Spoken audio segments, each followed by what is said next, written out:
Tata மோட்டார்ஸோட Q1 வந்திருக்கு. இந்த Q1 வந்து சுத்தமாவே சரியில்ல. ஃபுல்லாவே வந்து நெகட்டிவா தான் இருக்கு. அது என்ன இதெல்லாம் வந்து டிஸ்கஸ் பண்ணலாம். நெட் ப்ராஃபிட் வைஸ் வந்தோம் அப்படின்னா 30.5% வந்து டவுன் ஆயிருக்கு இந்த டாடா மோட்டார்ஸோட ரிசல்ட்.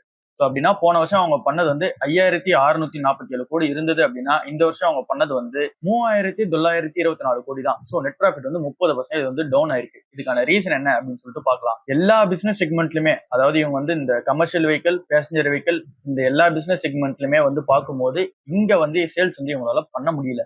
ஸோ இந்த ஒரு சேல்ஸ் பண்ண முடியாத ரீசனால இவங்களுக்கு ரெவன்யூவும் ஏறல, ப்ராஃபிட்டும் வந்து ஏறல. யூஎஸோட டேரிஃப் ப்ரெஷர் வந்து இங்க ஜேஎல்ஆர் செக்மெண்ட்ல மெயினா அஃபெக்ட் வந்து ஆகுது. ஸோ ஜேஎல்ஆர் செக்மெண்ட் தான் இந்த கம்பெனிக்கு பெரிய ப்ராஃபிட் வந்து மேக் பண்ணி தர ஒரு நிறுவனம். ஸோ அந்த செக்மெண்ட்டே இங்க யூஎஸோட டேரிஃபால இங்க ப்ரெஷர்ல இருக்குன்னும் போது இவங்களால ப்ராஃபிட் வந்து மேக் பண்ண முடியல. அண்ட் தென் இங்க ஜேஎல்ஆர் தயாரிக்கிறதுமே கொஞ்சம் காஸ்ட் ப்ரெஷர்லாம் வந்து இருக்கு. ஸோ அப்படின்னா தயாரிக்கிறதுக்கு வந்து அதிகமான காசு வந்து தேவைப்படுது. ஸோ இதெல்லாம் ரீசன் அமைஞ்சு தான் நெட் ப்ராஃபிட் வந்து 30% வந்து டவுன் ஆயிருக்கு. ரெவன்யூ அப்பா இருக்கான்னு கேட்டீங்கன்னா ரெவன்யூ வந்து அப்பா ஆகல, 2.4% வந்து டவுன் தான் இருக்கு. பட் அனலிஸ்டோட எக்ஸ்பெக்டேஷனை விட நல்லாவே பெர்ஃபார்மன்ஸ் வந்து இருக்கு. எபிட்டா வந்து 35% வந்து டவுன். அண்ட் தென் எபிட்டா மார்ஜினுமே 14% 9% வந்து டவுன் ஆயிருக்காங்க.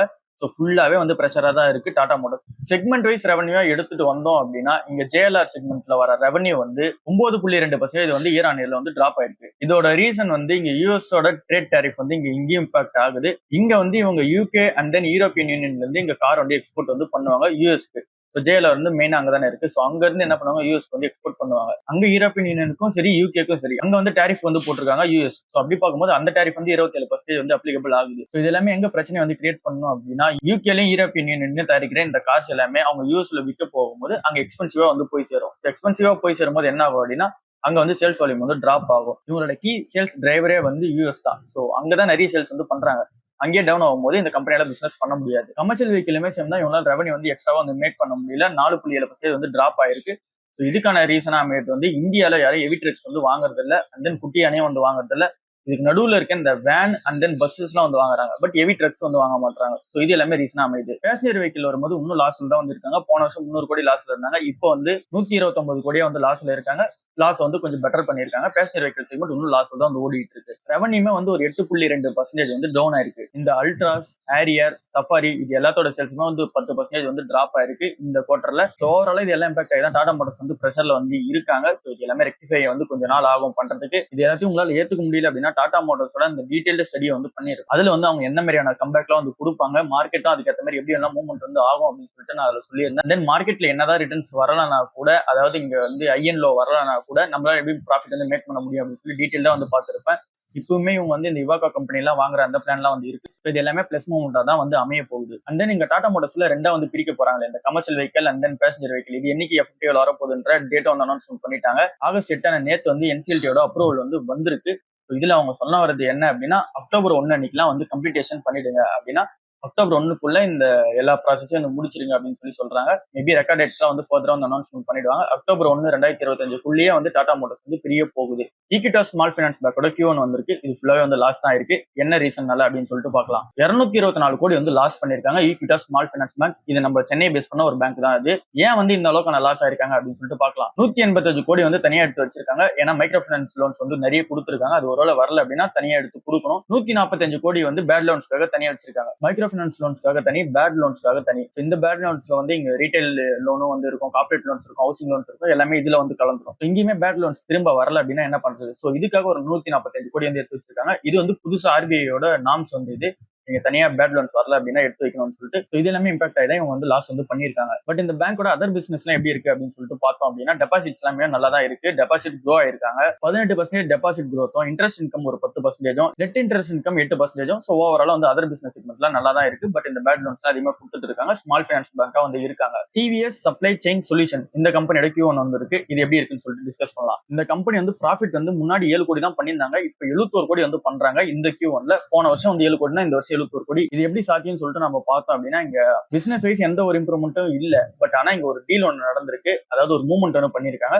இதனால 71 கோடி வந்திருக்கு. அது என்னன்னு சொல்லிட்டு சொல்றேன். TVS industrial and logistic parks அப்படின்னு சொல்லிட்டு ஒரு கம்பெனி வந்து இந்த டிவிஎஸ் கம்பெனிக்குள்ள இருக்கு. டிவிஎஸ் ஐஎல்பின்னு சொல்லிட்டு வச்சுக்கலாம். இந்த கம்பெனி வந்து டிவிஎஸ் சப்ளை செயின் சொல்யூஷன்ஸ் கிட்ட வந்து இருக்கு. அதை வந்து நம்ம எஸ்சிஎஸ் வச்சுக்கலாம். இந்த எஸ்சிஎஸ் கம்பெனிக்குள்ள இந்த ஐஎல்பி கம்பெனி வந்து டிவிஎஸ் வந்து இருக்கு. இந்த ஐஎல்பின்ற நிறுவனம் வந்து 177 கோடி வந்து ப்ராஃபிட் வந்து பண்ணிருக்காங்க. எது மூலமா அப்படின்னா வேர் ஹவுஸ் ஸ்பேசிங்க ஒரு இடத்துல இருந்து இன்னொரு இடத்துக்கு வந்து மூவ் பண்ணிருக்காங்க. இன்ஃப்ராஸ்ட்ரக்சர் இன்வெஸ்ட்மெண்ட் ட்ரஸ்ட் இதை வந்து வேர் ஹவுஸ் வந்து மூவ் பண்ணிருக்காங்க. 11 மில்லியன் ஸ்கொயர் ஃபீட் யூனிட்ஸா வந்து இருக்கு இந்த ஒரு ஸ்பேசிங்ன்றது, வேர் ஹவுஸ் ஸ்பேசிங்ன்றது. ஏன் இதை மூவ் பண்ணாங்க அப்படின்னா ஒரு வேளை தனியா மூவ் பண்ணும்போது இது ஃபுல்லா ட்ரஸ்ட் கண்ட்ரோல்ல வந்துடும். ஸோ இதனால இவங்களால வந்து ப்ராஃபிட்டபிலிட்டியை காட்ட முடியும். அண்ட் தென் இதை வச்சு லோன்ஸ் வந்து அப்ளை பண்ண முடியும். இது எல்லாமே இந்த எஸ்சிஎஸ் கம்பெனிக்கு வந்து பெரிய பிளஸா வந்து அமைஞ்சிருக்கு. அண்ட் தென் பிசினஸ் வைஸ் பார்க்கும்போது ரெவன்யூ வந்து ஒரு 2% அப்பா இருக்காங்க. இவங்களோட ஆர்டர் புக் பைப்லைன், அதாவது அதுக்கப்புறம் வரப்போற ஆர்டர் வந்து அவர் 5300 கோடி வந்து வச்சிருக்காங்க.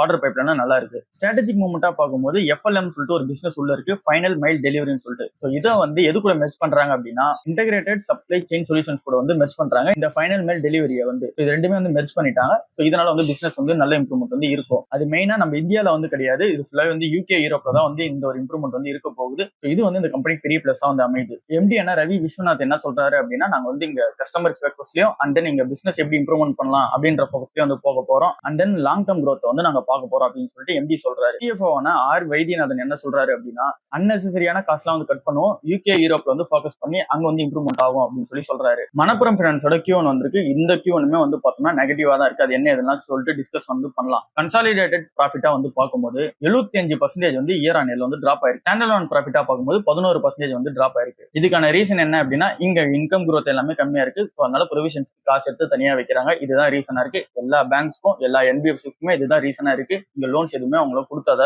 திரும்ப வாங்கிட்டு வந்து முடியல. நெட் இன்ட்ரெஸ்ட் இன்கமா பார்க்கும்போது 2% வந்து growth வந்து இருக்கு. அசட் குவாலிட்டி வைஸ் வந்து அப்படின்னா கிராஸ் என்பிஏ வந்து இன்க்ரீஸ் ஆயிருக்கு. 2.8ல இருந்து இப்போ 3 வந்து ஆயிருக்கு. நெட் என்பிஏ பார்க்கும்போது 2.4ல இருந்து 2.6 வந்து இருக்கு. இங்க என்பிஎஸ் வந்து இன்க்ரீஸ் ஆயிட்டே இருக்கு. இது ஒரு பிரஷர் வந்து கிரியேட் பண்ணுது. அண்ட் தென் ப்ரொவிஷன்ஸா 51 கோடி தனியா வச்சிருந்தது போன வருஷம். இந்த வருஷம் வச்சிருக்கிறது வந்து 71 கோடி வச்சிருக்காங்க. அப்படின்னா இங்க ப்ரொவிஷன்ஸ் வந்து இன்க்ரீஸ் பண்ணிட்டே போறாங்க. பிசினஸ் வைஸ் வந்தோம் அப்படின்னா டோட்டல் அசட் அண்டர் மேனேஜ்மெண்ட்லாம் இன்க்ரீஸ் ஆயிருக்கு. அண்ட் தென் கோல்டு லோன் வந்து 22%, டோட்டல் அசட் அண்டர் மேனேஜ்மெண்ட் வந்து ஒரு 15%, மைக்ரோ ஃபைனான்ஸ் மட்டும்தான் ஒரு ஃபாலை வந்து சந்திச்சிருக்காங்க. மீதி எல்லாமே வந்து நல்லா தான் இருக்கு. டிவிடெண்ட் பார்த்தோம் அப்படின்னா 0.50 பைசே வந்து டிவிடெண்ட் வந்து தர போறாங்க. இதுக்கு வந்து ரெக்கார்ட் டேட் வந்து ஆகஸ்ட் 14 வந்து வச்சிருக்காங்க. அதுக்குள்ள உங்ககிட்ட ஷேர் இருந்துச்சு அப்படின்னா இந்த 0.50 பைசே வந்து உங்களுக்கு அக்கௌண்ட்ல வந்து வரும். அண்ட் தென் இந்த கம்பெனில இன்னொரு அப்டேட்டும் 1 வீக் முன்னாடியே நடந்துச்சு. ஸோ அது என்ன அப்படின்னா இந்த கம்பெனில வந்து சிஓ வந்து புது சிஓ வந்திருக்காரு, தீபக் ரெட்டின்னு சொல்லிட்டு ஒருத்தவங்க. இவங்க யாரு அப்படின்னா பஜாஜ் ஃபின்சர்வ்ல ஒரு 17 வருஷம் எக்ஸ்பீரியன்ஸ் உள்ள ஒரு ஆள் தான். இவங்க தான் இந்த கம்பெனியோட புது சிஓ வந்து இருக்க போறாங்க. நந்தகுமார் வந்து சேர்மனா இருக்க போறாரு. இவருக்கு என்ன மாதிரியான வேலை கொடுத்துருக்காங்க அப்படின்னா எல்லாத்தையும் இப்போ ஸ்ட்ரென்தன் பண்ணிட்டு வா, கோல்டு லோனும் வெஹிக்கல் லோனும் ஹவுசிங் லோனும் எல்லாத்தையுமே இப்போ ஸ்ட்ரென்தன் பண்ணிட்டு வரணும். இதுதான் இவருக்கு கொடுத்துருக்க வேலையா இருக்கு. ஓவரால் இந்த மணப்புரம் ஃபைனான்ஸோட Q1மே நல்லா இல்ல, பட் ஆனா ஃபியூச்சர் ஃபோக்கஸ் எல்லாமே நல்லா இருக்கும் அப்படின்ற எக்ஸ்பெக்டேஷன் இருக்கு. ஃபுல்லாவே மைக்ரோ ஃபைனான்ஸ்ல வந்து பிரஷர் வந்து ஃபேஸ் பண்றாங்க. எஸ்பிஐயோட Q1 ரிசல்ட்ஸ் வந்து வந்திருக்கு. இதுல நெட் ப்ராஃபிட் வைஸ் வந்தோம் அப்படின்னா 19,000 கோடி வந்து நெட் ப்ராஃபிட் வந்து பண்ணிருக்காங்க. அப்படின்னா 12% அப் இயர் ஆன் இயர்ல நம்ம கணக்கு பண்ணும்போது. ஸோ இந்த ஒரு ரிசல்ட் வந்து நல்லாவே இருக்கு. ரெவன்யூ வைஸ் நல்லா இருக்கு. அண்ட் தென் இவங்களோட டெபாசிட் வைஸ் நல்லா இருக்கு. அண்ட் தென் என்பிஎஸ் எல்லாமே கொஞ்சம் கொஞ்சமா இம்ப்ரூவ்மெண்ட் வந்து பண்ணிக்கிட்டு இருக்காங்க. இது எல்லாமே இன்கம் எங்க இருந்து வருது அப்படின்னா இவங்க நிறைய fees, then commission and then treasury operations இது எல்லாத்துலயும் வந்து நிறைய ஃபீஸஸ் வந்து கலெக்ட் பண்றாங்க. ஸோ அது வந்து இங்க ப்ராஃபிட் வந்து இம்பாக்ட் ஆகுது. ஸோ ஓவராலா பார்த்தோம் அப்படின்னா எல்லா செக்மெண்ட்லயுமே நம்ம எடுத்து பார்க்கும்போது எஸ்பியோட Q1 வந்து போன வருஷமும் இந்த வருஷமும் கம்பேர் பண்ணும்போது சூப்பராகவே வந்து இருக்காங்க. பட் நம்ம இந்த கம்பெனியில போகாத ஒரு ரீசனால இந்த கம்பெனி வந்து ஃபர்தரா டிஸ்கஸ் பண்ணாம அடுத்த நியூஸ் வந்து போயிடலாம். ஜப்பான் நிறுவனமான முராட்டா வந்து இங்க சென்னையில இருந்து ஷிப்மெண்ட் வந்து ஸ்டார்ட் பண்ண போறாங்க. இதுக்கான பிளானிங் வந்து போயிட்டு இருக்கு. இது என்ன இதெல்லாம் வந்து டிஸ்கஸ் பண்ணலாம். ஃபர்ஸ்ட் இந்த ஜப்பானோட இந்த முராட்டா கம்பெனி யாரு அப்படின்னு சொல்லிட்டு பார்க்கலாம். இவங்க வந்து எம்எல்சிசியை வந்து தயாரிச்சு கொடுக்குற கம்பெனியா வந்து இருக்காங்க. இந்த எம்எல்சிசினா என்ன அப்படின்னா மல்டி லேயர் செராமிக் கெப்பாசிட்டர்ஸ் அப்படின்னு சொல்லிட்டு சொல்றாங்க. ஸோ இது வந்து இந்த ஆப்பிள், சாம்சங், ஈவன் நாசா கூட ஒரு சில இடத்துல வந்து தேவைப்படுது. அதை கொடுக்குற ஒரு நிறுவனமா இந்த ஜப்பானோட முராட்டா கம்பெனி வந்து இருக்காங்க. ஓவரால் எம்எல்சிசில வந்து மார்க்கெட் ஷேர் இவங்க கிட்ட 40% வந்து இருக்கு குளோபல் லெவலில் பார்க்கும்போது. அப்படின்னா இவங்க வந்து ஒரு பெரிய பிளேயரா வந்து இருக்காங்க. ஏற்கனவே இந்த ஆப்பிள், சாம்சங்லாம் வந்து இவங்க தான் வந்து சப்ளை பண்ணிட்டு இருக்காங்க. ஃபர்ஸ்ட் இந்தியன் பிளான்ட்டா வந்து இங்க சென்னையில வந்து போட போறாங்க. சென்னையோட ஒன் ஹப் இண்டஸ்ட்ரியல் பார்க்ல தான் வந்து போட போறாங்க. இங்கிருந்து இந்த சிப் மேனுஃபேக்சரிங் எல்லாம் பண்ணி அதை வந்து இங்க எக்ஸ்போர்ட் வந்து பண்ண போறாங்க. இதுல வந்து ஒரே விஷயம் மட்டும் இங்க அன்கிளியரா இருக்கு. அது என்ன அப்படின்னா இங்க சென்னை இண்டஸ்ட்ரியல் பார்க்ல தயாரிக்கிறது வந்து டைரக்டா வந்து எக்ஸ்போர்ட் பண்ணுவாங்களா, இல்ல அப்படின்னா இந்த ஃபாக்ஸ்கான், டாடா எலக்ட்ரானிக்ஸ் இவங்க மூலமா வந்து சப்ளை செயின் மூலமா இங்க எக்ஸ்போர்ட் பண்ணுவாங்களா அப்படின்ற டவுட் மட்டும் இருக்கு. பட் நம்ம சென்னையில இருந்து எம்எல்சிசி வந்து எக்ஸ்போர்ட் வந்து கண்டிப்பா நடக்க போகுது அப்படின்றது வந்து நியூஸா இருக்கு. ஸ்டாக் மார்க்கெட் வந்து நேற்று ஃபுல்லாவே வந்து டவுன்ல தான் இருந்துச்சு. ஸோ அது என்ன இதெல்லாம் வந்து டிஸ்கஸ் பண்ணிடலாம். ஃபர்ஸ்ட் வந்து சென்செக்ஸ் வந்து பார்த்தோம் அப்படின்னா 700 பாயிண்ட் வந்து டவுன் ஆயிடுச்சு. நிஃப்டி வந்து ஒரு 200 பாயிண்ட் வந்து டவுன் ஆயிடுச்சு. இதுக்கான ரீசன் என்னன்னு சொல்லிட்டு எல்லாருக்குமே தெரியும். மெயினான ரீசன் வந்து இந்த ட்ரம்போட டேரிஃப் தான் 50% வந்து போட்டிருக்காரு.